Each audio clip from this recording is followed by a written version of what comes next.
June 1945. The war in Europe had ended barely a month earlier, but thousands of German soldiers were still crossing the Atlantic in the opposite direction, not as conquerors, but as prisoners. The transport ships carried men who had surrendered in France during the final Allied push, officers captured in the Ruhr pocket when Army Group B collapsed, and soldiers who had laid down their weapons in Italy as the Gothic line crumbled. They were packed into cargo holds that still smelled of the military equipment they had carried eastward months before, traveling toward an America they knew only through propaganda films and Nazi ideology's distorted lens. When the ships docked at Norfolk and New York, the prisoners were processed through immigration facilities and loaded onto trains that would carry them deep into the American interior. The journey took days, rolling through landscapes that many had never imagined. They passed through Pennsylvania's Green Mountains, across Ohio's farmland, through Indiana's cornfields that stretched to horizons unmarked by bomb craters or artillery scars. The abundance was visible even from train windows, silos filled with grain, cattle grazing in pastures, towns with intact buildings and electric lights burning casually in daylight. The prisoners arrived at camps scattered across states they had barely heard of. Kansas with its endless wheat fields, Texas with its cattle ranches and oil derricks, Iowa, where corn grew taller than a man. The camps themselves were hastily constructed but substantial. Rows of wooden barracks surrounded by wire fences and guard towers, facilities designed to house thousands of enemy soldiers on American soil, while decisions were made about repatriation and reconstruction. At Camp Concordia in Kansas, which would eventually house over 4,000 German POWs, the first groups arrived in early June to find a facility still under construction. At Camp Hearn in Texas, prisoners disembarked from buses to see a small city of barracks that could accommodate nearly 5,000 men. At Camp Algona in Iowa, German officers and enlisted men were separated into different compounds, maintaining military hierarchy even in captivity. The logistics of housing hundreds of thousands of enemy soldiers across the continental United States was unprecedented, a challenge that revealed both American organizational capacity and the Geneva Convention's requirements for humane treatment of prisoners of war. The German prisoners who shuffled through camp gates in that summer of 1945 carried with them more than just physical exhaustion from their journey. They carried pride that had survived military defeat, arrogance that persisted despite surrender, and certainty about their cultural superiority that years of Nazi propaganda had reinforced.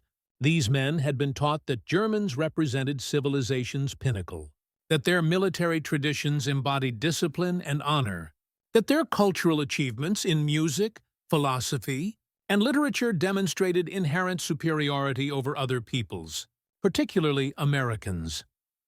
Among the first groups to arrive at Camp Swift in Texas was a contingent of Luftwaffe officers captured when their airfield was overrun during the final weeks of fighting.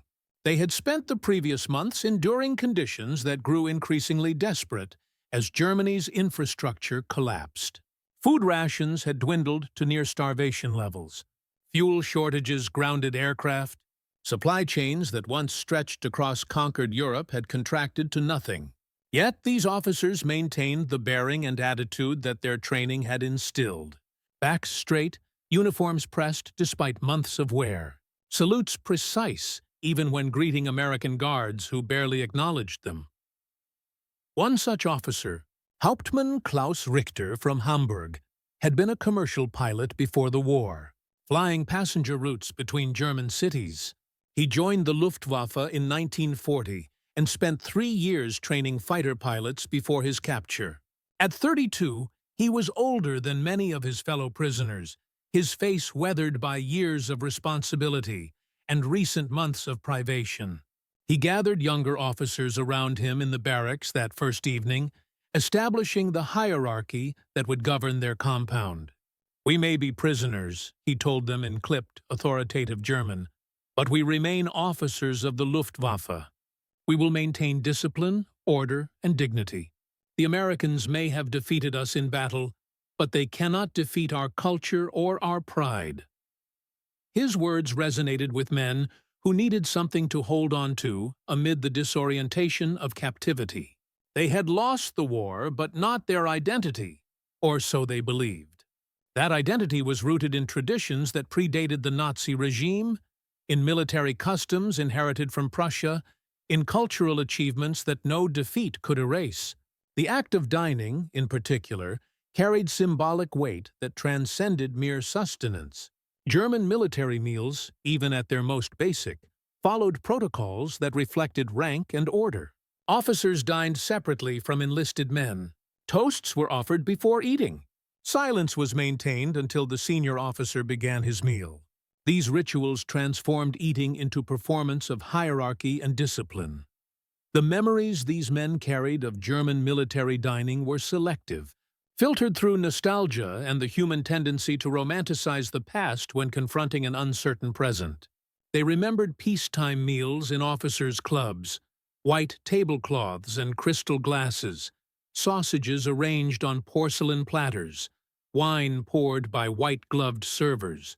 They forgot or minimized the reality of recent years, when such abundance had become rare even for officers, when rations dwindled and wine disappeared, and meals became exercises in stretching insufficient supplies across too many hungry men. By 1945, German military rations had deteriorated catastrophically. The average Wehrmacht soldier received barely 2,000 calories daily, often less. Bread was adulterated with sawdust to stretch limited grain supplies. Meat appeared perhaps once weekly if soldiers were fortunate. Vegetables were mostly turnips and potatoes, the hardy crops that survived even as agricultural production collapsed under Allied bombing and labor shortages. Coffee was brewed from acorns or chicory root. Sugar had become a luxury reserved for the wounded. Yet the rituals persisted even when the substance behind them vanished, creating a performance of abundance where only scarcity existed. The prisoners at Camp Swift clung to these selective memories as armor against their current situation.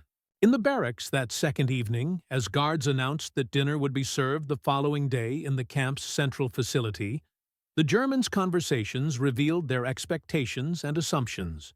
A young lieutenant from Bavaria, barely 21, expressed confidence that American prison fare would be crude and minimal. "They will feed us what they must according to the Geneva Convention," he predicted. "Bread, perhaps some watery soup. Enough to keep us alive, but nothing more. Americans understand quantity, but not quality." An older Feldwebel, a career soldier who had served since before the Nazi Party came to power, nodded agreement. "I have heard their soldiers eat from tin trays like workers in a factory. No ceremony, no order. They shovel food like animals at a trough." His words drew chuckles from the surrounding prisoners, men eager to find something, anything, that allowed them to feel superior to their captors. If they could not claim military victory, they could at least maintain cultural disdain. Hauptmann Richter listened to these conversations with mixed feelings. Part of him shared their certainty about German cultural superiority. But another part, the part that had seen Germany's cities reduced to rubble and its armies ground to dust, wondered whether their pride was justified or merely the last refuge of men who had nothing else left. He kept these doubts to himself, understanding that the men needed their pride to survive captivity's psychological toll. When word spread through the compound that the Americans would feed them in something called a cafeteria, the German prisoners' mockery intensified. The word itself sounded absurd to their ears, a term they associated with cheap taverns or school lunchrooms, certainly not appropriate for military dining.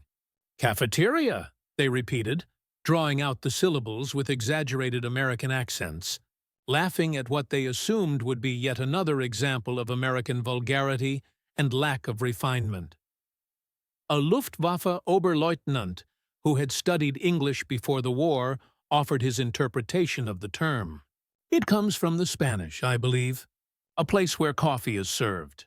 The Americans have corrupted it to mean any place where common people eat quickly and cheaply. No doubt we will stand in line like beggars, receive our meager portions, and eat while standing. This is American efficiency, yeah? No time wasted on dignity or tradition. The prisoners built elaborate scenarios in their minds about what awaited them, each description more dismissive than the last. They would be herded like cattle, they predicted. Food would be slapped onto tin plates. There would be no utensils, or perhaps only spoons like children used. The meal would be tasteless, probably cold, certainly insufficient. These predictions served a psychological function, preparing them for humiliation while allowing them to maintain their sense of superiority. If the food was terrible, it merely confirmed what they already knew about American culture. If it exceeded their low expectations, well, quantity was not the same as quality.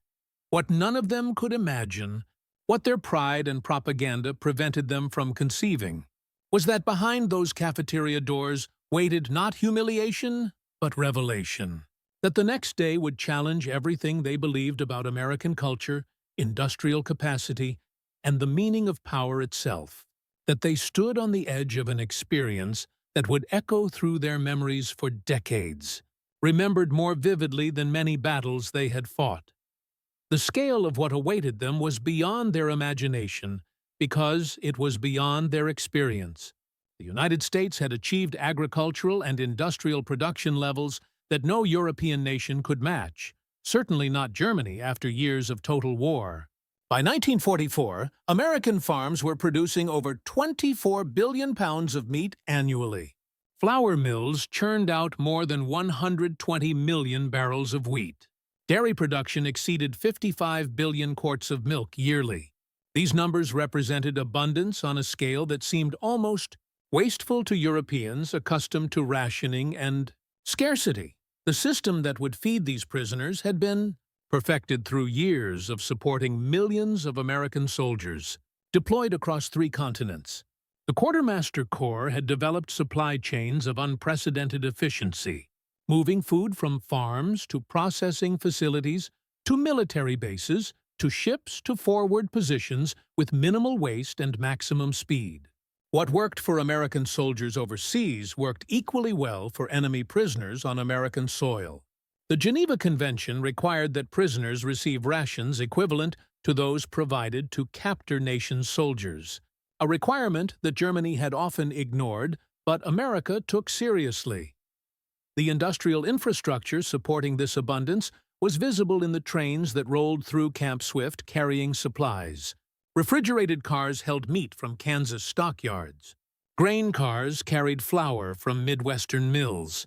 Tank cars transported milk from Wisconsin dairy farms. The logistics involved in feeding thousands of prisoners across hundreds of camps demonstrated American organizational capacity in ways that military battles sometimes obscured. This was power expressed not through violence, but through the quiet, relentless ability to produce, transport, and distribute resources on continental scales. The German prisoners could not know this as they settled into their barracks that second night, stomachs growling, anticipating tomorrow's first meal. They carried their pride like a weapon, ready to sneer at whatever meager offering the Americans provided.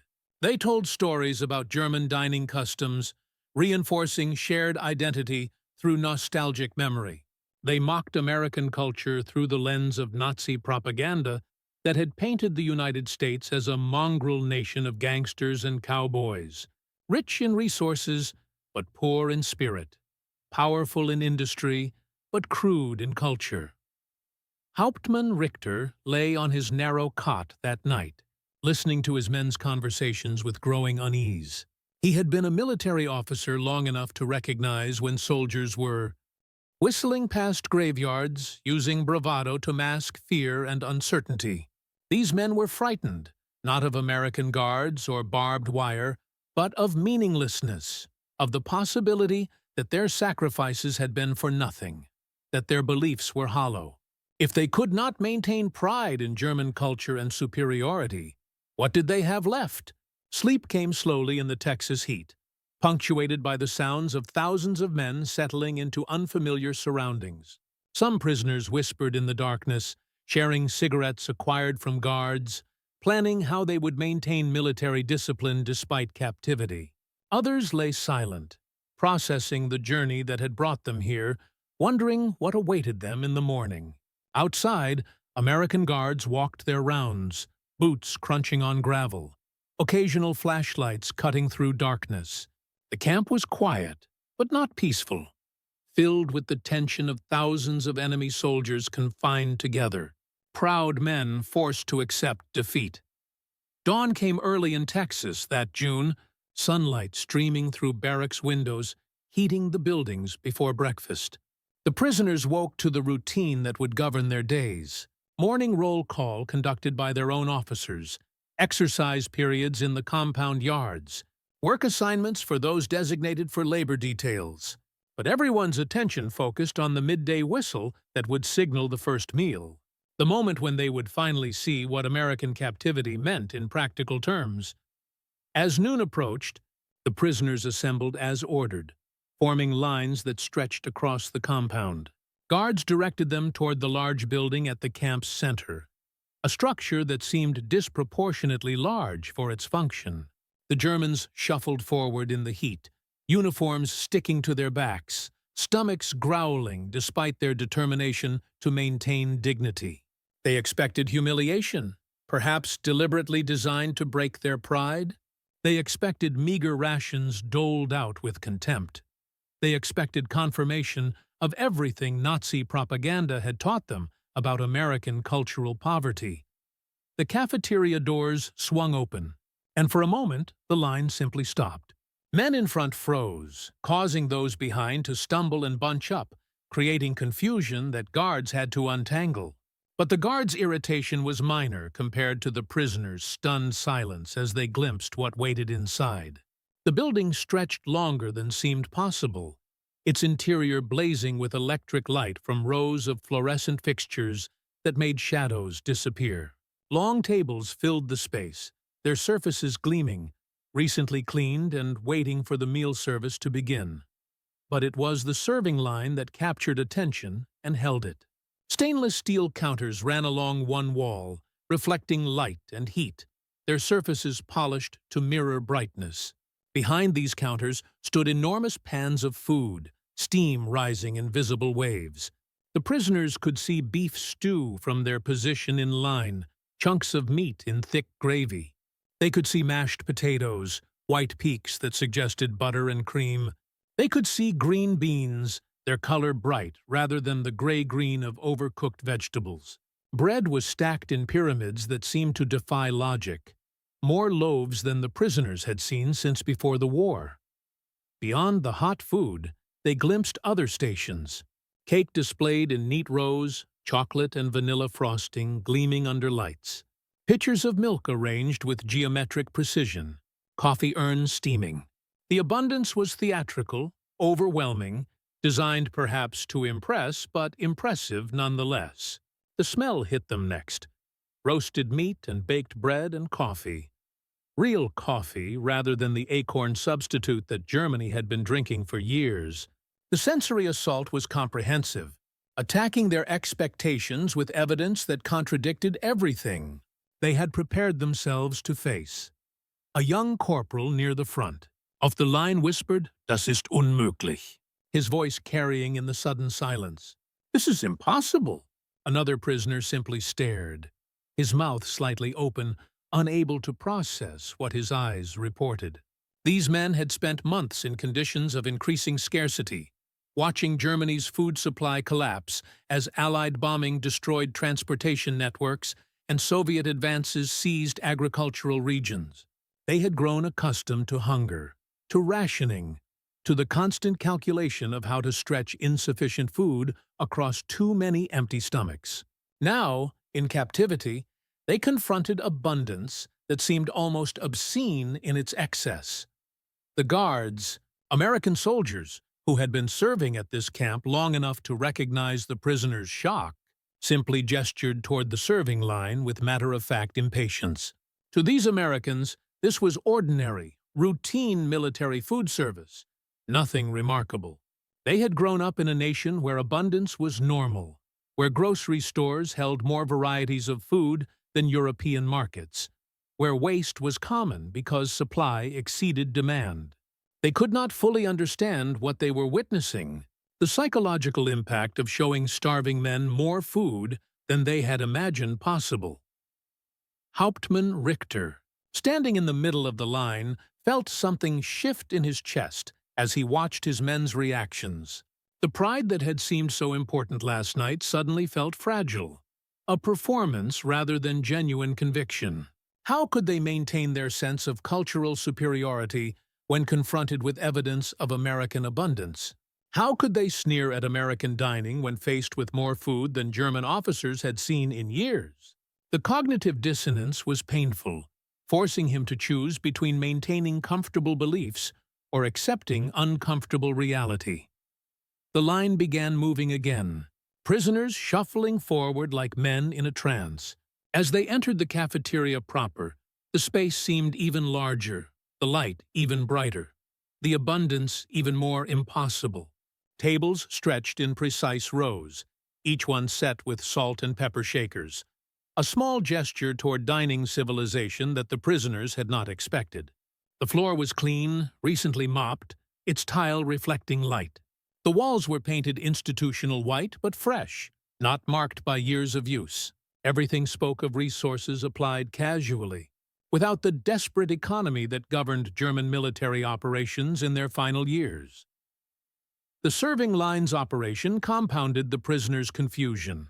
American guards handed each man a tray, solid steel rather than the tin plates they had anticipated. These trays had compartments, sections designed to keep different foods separate, a detail that spoke to trembling hands, some struggling to maintain composure, others openly staring at the food they were approaching. What happened next would disturb the German prisoners more profoundly than the abundance itself. As they moved along the serving line, American cooks and servers pointed to different foods and indicated that prisoners should take what they wanted. Not what they were given, but what they wanted. There was choice involved, agency, the ability to select between options. A prisoner could take beef stew or chicken, could choose mashed potatoes or rice, could decide between cornbread and biscuits. The rhythm was mechanical, yet strangely democratic, each man making his own decisions about what would fill his tray. One prisoner muttered, "Wir dürfen wählen?" "We may choose?" His disbelief was palpable, shared by men around him who had not imagined that prisoners would be allowed to exercise preference about anything, much less food. In the Wehrmacht, rations were distributed without consultation or choice. You ate what was provided, when it was provided, in the amounts determined by supply officers. The idea that individual preference mattered, the prisoners might have different tastes or desires, seemed foreign to military culture that prized uniformity and hierarchy above individual agency. The Americans simply nodded, gesturing impatiently for the line to keep moving. To them, cafeteria service meant choice. It was efficient precisely because individuals could select what they wanted rather than requiring separate serving lines for different preferences. The democracy of the cafeteria was incidental rather than ideological, but its impact on the German prisoners was profound nonetheless. Choice implied worth, suggested that even enemy prisoners' preferences mattered, that they retained some agency despite captivity. As trays filled with food, the prisoners' expressions shifted through stages of disbelief. Some took small portions initially, either from habit of scarcity or fear that taking too much might trigger punishment. Others filled their trays with the desperation of truly hungry men who could not believe this abundance was real. A few took only bread and potatoes, unable to trust that meat and dessert were actually available to them.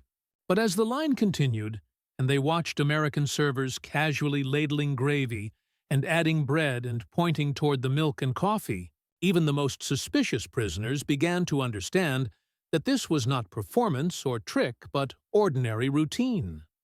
The irony cut deep as they moved toward tables with full trays. Back home in Germany, families survived on rations that would not fill a single compartment of these American trays. Children went to bed hungry. Elderly citizens died from malnutrition-related illnesses.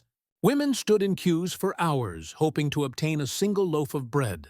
Yet here, defeated enemy soldiers were being fed with abundance that seemed to mock everything happening in Europe. How could America afford such waste? How could they feed prisoners better than Germany fed its own civilians? The prisoners sat at tables in small groups, organized by unit and rank, despite the democratic chaos of the serving line. They looked at their trays with expressions mixing hunger and shame, need and resentment. The food steamed before them, untouched for long moments as men processed what they were experiencing. Then, gradually, forks began to move. The first bites were tentative, exploratory, but hunger overcame pride quickly. And soon the cafeteria filled with the sounds of men eating with single-minded intensity. The taste of real meat after months of near starvation was overwhelming. A private from Bremen closed his eyes as beef stew filled his mouth, flavor exploding across taste buds that had forgotten what seasoned, well-cooked food could be.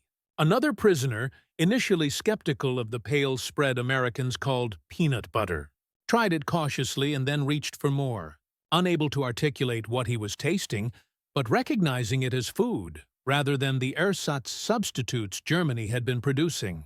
The cornbread was sweet, almost like cake to men accustomed to dark, heavy bread, adulterated with sawdust. The coffee was real coffee, bitter and strong and exactly what coffee should taste like. Within minutes, the careful composure began crumbling. Men who had maintained military bearing through surrender and transport now ate with desperate hunger that could not be hidden. Forks scraped against trays. Bread was used to soak up gravy that was too good to waste. Milk was gulped rather than sipped. The abundance destroyed the careful rationing instincts that years of scarcity had instilled. Why save food for later when more was clearly available? Why eat slowly when your stomach screamed for more? The truly devastating moment came when the first prisoners finished their portions and, hesitantly, looked toward the serving line. American guards noticed and gestured casually toward the food. "Go ahead, take more." The word spread through the cafeteria in whispers, men passing information that seemed too good to be true. "We can return for seconds. They are allowing us to take more food." The line that had seemed orderly dissolved as men rose with empty trays and shuffled back toward the counters, some sheepish, others defiant, all driven by hunger that could not be satisfied with a single serving after months of deprivation. One Luftwaffe officer, the same man who had lectured about German dining superiority the previous night, stood in line for seconds with his tray held like a supplicant's bowl. His face burned with shame, but he could not resist. The food was there, abundant and available, and his body demanded it regardless of what his pride dictated. He took more stew, more bread, more of everything, filling his tray as full as the servers would allow. As he returned to his table, he could not meet his comrades' eyes, though they were doing the same thing, returning for seconds and sometimes thirds, abandoning dignity for sustenance. Hauptmann Richter watched his men with complicated emotions. Part of him felt their humiliation, understanding that pride was being stripped away with every return trip to the serving line. Another part felt relief that they were being fed, that whatever else captivity meant, it did not mean starvation. A third part, one he barely acknowledged even to himself, felt anger at the system that had brought them here, at leadership that had promised victory while unable to feed its soldiers, at ideology that had elevated pride over practical reality. In the barracks that night, the atmosphere was different from the previous evening. The conversation was quieter, more subdued. Men lay on cots with full stomachs for the first time in months, experiencing the lethargic contentment that comes after adequate food. Some felt guilty, as though accepting American abundance was betrayal of their starving families back home. Others felt confused, uncertain how to process the cognitive dissonance between expected humiliation and actual plenty. A few felt anger, not at Americans, but at the situation that made this abundance possible while Germany starved. The whispered conversations revealed their struggle to make sense of experience. Some tried to maintain that the food was trick, propaganda designed to weaken their resolve, that tomorrow would bring reduced rations and the abundance would be revealed as temporary theater. Others argued that America was simply wasteful, that such excess proved decadence rather than strength, that a society that fed prisoners so well must be soft and lacking in proper discipline. But these explanations felt hollow even as they were spoken. Rationalizations rather than genuine beliefs. What they could not articulate, what would take years to process, was that they had encountered a fundamental difference in worldviews. German military culture prized ritual and hierarchy, creating meaning through formal structures that transformed eating into performance of rank and order. American culture, at least as expressed in this cafeteria, valued efficiency and abundance, creating satisfaction through quantity and choice rather than ceremony. Neither approach was inherently superior, but the contrast revealed assumptions about what mattered, about how power should be expressed, about the relationship between rulers and ruled. The statistics that would emerge later sharpened the experience's meaning. Camp Swift's cafeteria could serve 4,000 men in under 2 hours, a throughput that required industrial organization and massive supply chains. The facility used over 20,000 pounds of flour weekly just for bread production. Meat consumption averaged 1,500 pounds daily. Milk delivery required refrigerated trucks arriving twice weekly, with tanks holding thousands of gallons. These numbers represented logistics on scales that dwarfed anything in European military experience, certainly anything in Germany's collapsed final years. The broader context made the abundance even more remarkable. While feeding prisoners lavishly, America was simultaneously supplying millions of soldiers deployed globally, shipping food to war-ravaged European allies, maintaining civilian rationing that still provided more abundance than European civilians had seen in years. The system's capacity seemed almost unlimited, as though scarcity was concept rather than reality, as though American soil simply produced more than any population could consume. For the German prisoners, each meal in that cafeteria became lesson in power expressed through abundance rather than force. The food was weapon without gunpowder, argument without words, demonstration of industrial and agricultural capacity that made military comparisons almost beside the point. How could Germany have won a war against nation that could feed enemy prisoners better than the Reich fed its own children? The question haunted many prisoners, forcing them to confront the reality that defeat had been inevitable from the moment America entered the war. As days turned to weeks, and the cafeteria routine became familiar, subtle changes occurred in the prisoners' attitudes and behaviors. The initial shock faded into grudging acceptance. The pride that had seemed so important initially eroded under daily reminders of American abundance. Men who had been fierce critics of American culture found their certainty weakening with every full meal. It was hard to maintain contempt for people who fed you generously. Difficult to sustain beliefs in superiority when your captors demonstrated casual mastery of resources you couldn't imagine. The serving line itself became site of transformation. Behind those stainless steel counters stood not just white American cooks, but African American mess workers, sometimes women in uniform, serving German prisoners with matter-of-fact efficiency that challenged Nazi racial ideology more effectively than any propaganda. To be handed food respectfully by people whom Reich doctrine had taught them to view as inferior created cognitive dissonance that many prisoners struggled to process. Some prisoners tried to rationalize this by claiming Americans simply didn't understand proper racial hierarchy, that black soldiers serving food proved American confusion rather than German error. But these explanations became harder to maintain as days passed, and the African American workers demonstrated competence and dignity that contradicted propaganda's caricatures. A young prisoner admitted in his diary that watching black American soldiers work with such efficiency and pride had shaken beliefs he'd held since childhood about racial capabilities and proper social ordering. The cafeteria also revealed gendered assumptions that American practice challenged. Women in uniform serving food, directing prisoners, maintaining order. These images contradicted German military culture's strict separation of male and female roles. Nazi ideology had celebrated women as mothers and homemakers while excluding them from public roles that American women filled routinely. Seeing American women in positions of authority, even minor authority over meal service, forced prisoners to confront assumptions about gender that they had never questioned. As summer heat intensified and the cafeteria routine continued, letters home began carrying coded references to prison conditions. Censors prevented explicit descriptions of abundance, but prisoners found ways to hint that captivity was less harsh than families feared.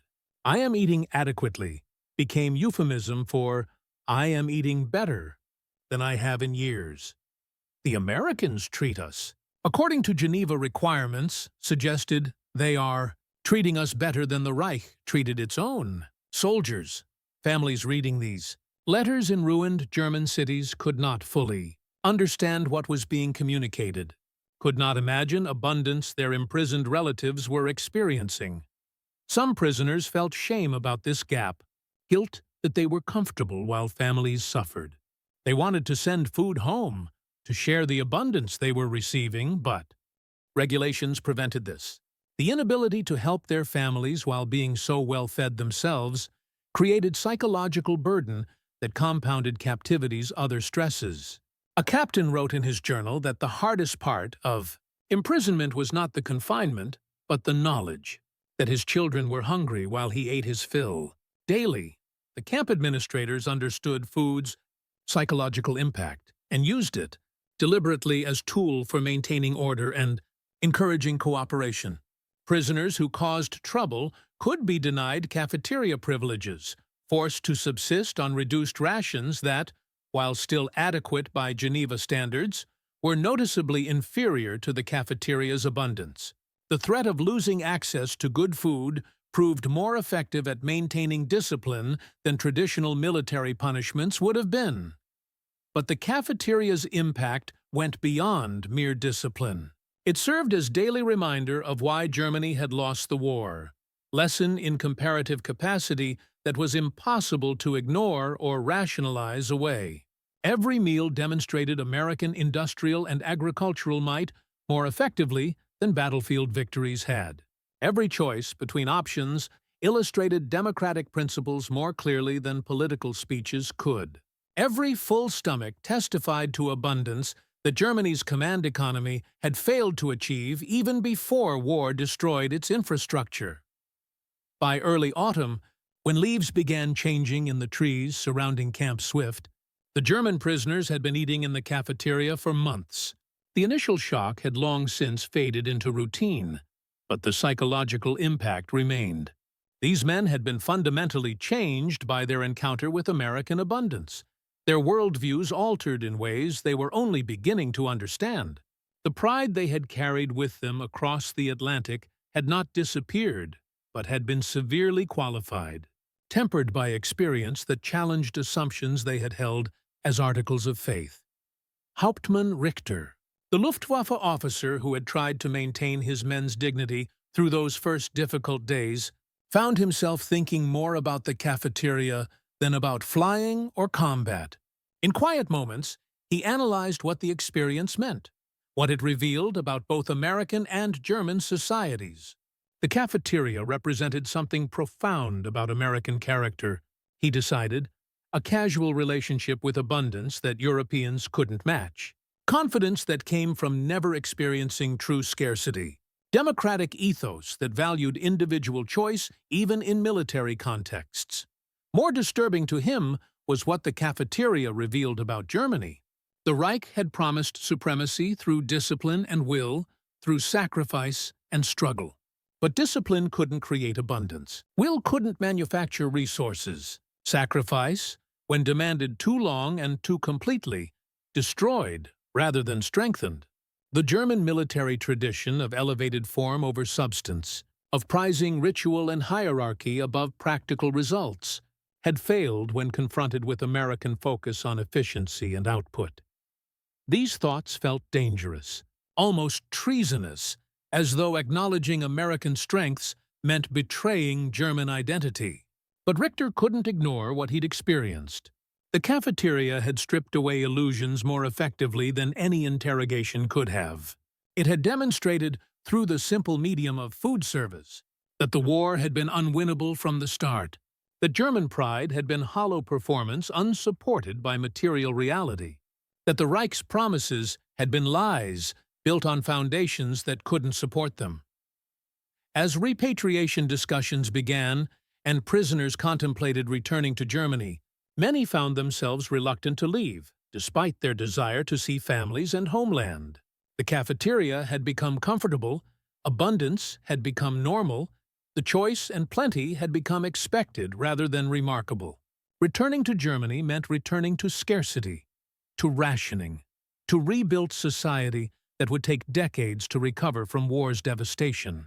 Some prisoners admitted they had been better fed as American captives than as German soldiers, better treated as enemies than as comrades. The cafeteria's legacy extended beyond individual prisoners to shape how post-war Germany understood its relationship with America. When prisoners finally returned home in 1946 and 1947, they brought stories of American abundance that challenged remaining Nazi sympathizers' beliefs about American weakness.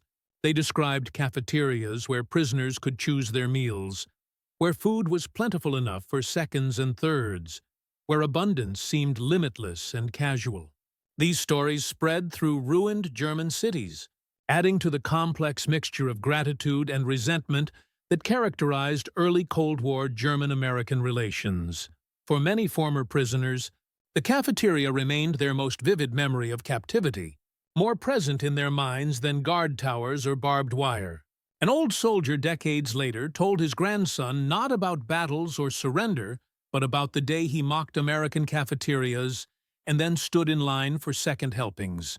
His voice trembled as he described the clatter of trays, the flood of milk, the sweetness of cornbread.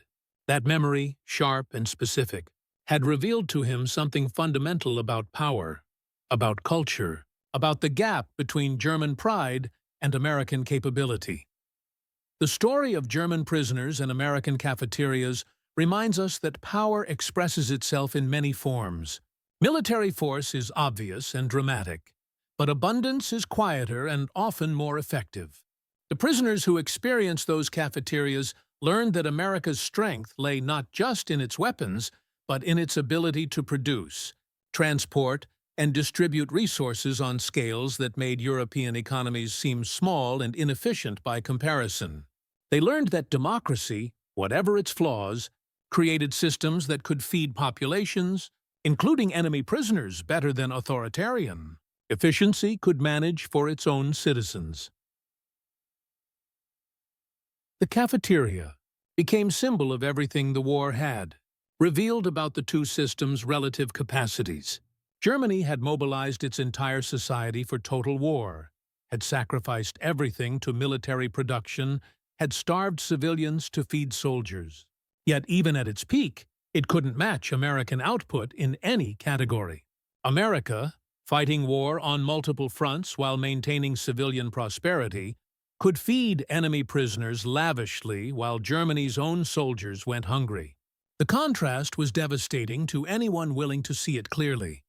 As the last of these prisoners passed away in the early 21st century, they carried with them memories of that cafeteria, of the moment when pride met abundance and couldn't sustain itself against simple material reality.